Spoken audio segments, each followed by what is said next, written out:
కుంభరాశి ఫలితాలు. ఆదాయం 5, వ్యయం 14, రాజ్యపూజ్యం 6, అవమానం 3.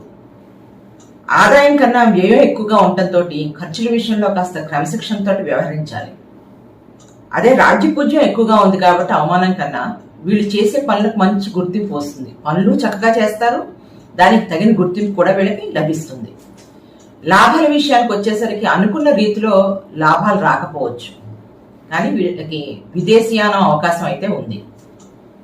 ఈ రాశి వాళ్ళు ఏంటంటే ఒత్తిడి ఉన్నా కూడా దాన్ని పట్టించుకోకుండా చాలా కామ్గా సహనంగా ఉండే ప్రయత్నం చేస్తారు. ఆ ప్రశాంతతను ఉంచుకునే ప్రయత్నంలో ఉంటారు.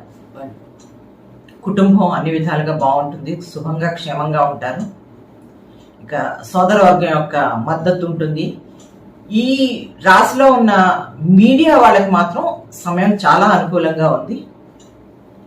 ఆస్తుల క్రయ విక్రయాలు ఈ 2 నెలలు ఆగి జూన్ నుంచి చేసుకుంటే చాలా మంచిది. ఎటువంటి ఇబ్బందులు లేకుండా గడుస్తుంది. సంతానం అభివృద్ధి చెందుతారు. ఇక్కడ విద్యార్థులు మాత్రం ఈ రాశి వాళ్ళు ప్రయత్నపూర్వకంగా దృష్టి పెట్టాలి. చదువు మీద కాస్త డీవియేషన్స్ ఉంటాయి, అవి లేకుండా ప్రయత్నపూర్వకంగా దృష్టి పెట్టి ఆ చదువు మీద ఫోకస్ తోటి చదువుకోవాల్సి వస్తుంది. ఉద్యోగ ప్రయత్నాలు ఫలిస్తాయి. లోన్స్ కోసం ట్రై చేస్తుంటే అది కూడా సక్సెస్ అవుతుంది. కోర్టు వ్యవహారాలు ఏమన్నా ఉంటే కనుక విజయం సాధిస్తారు.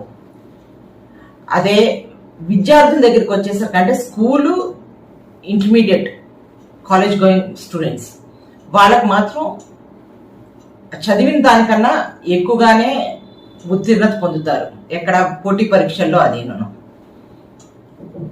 ఆరోగ్య విషయంలో మాత్రం జాగ్రత్తగా ఉండాలి. ఎస్పెషల్లీ కీళ్ళ నొప్పులు ఇలాంటి విషయాల్లో మాత్రం కొద్దిగా జాగ్రత్తగా వ్యవహరించండి. భాగస్వామి మద్దతు మీకు ప్రతి విషయంలోనూ లభిస్తుంది. వాడు మీకు ప్రతి విషయంలోనూ కూడా అండదండగా ఉంటారు. పై చదువులు చదివే విద్యార్థులకి అంతా శుభంగా ఉంది. ఇక ఉద్యోగం దగ్గరికి వచ్చేసరికి వృత్తి ఉద్యోగాల్లో అంతా శుభంగా ఉంది. ఎటువంటి ప్రాబ్లం ఏమీ లేదు. మీరు అనుకున్నట్టుగా అంతా జరుగుతుంది. పదోన్నతకు కూడా అవకాశం ఉంది. ఈ రాశి వాళ్ళు దుర్గా ఆరాధన చేసుకోవాలి ఈ సంవత్సరం అంతా కూడా.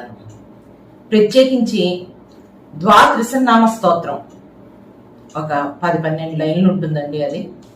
అది గనక చదువుకోగలిగితే ప్రతిరోజు 3 సార్లు స్నానం చేసిన తర్వాత అమ్మవారి పటం ముందు నుంచి గనక చదువుకోగలిగితే చాలా మంచిది.